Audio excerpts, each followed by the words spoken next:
Hirapan po mag-maneuver ang aming sinasakyan na sasakyan dahil po sa medyo mahaba po.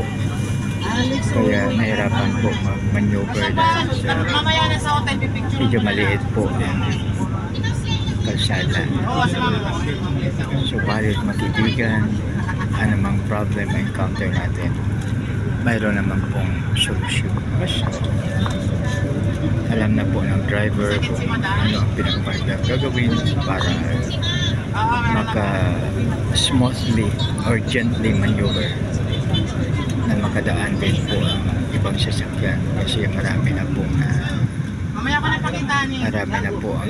sasakyan na stop upang pagbigyan po itong sasakyan po.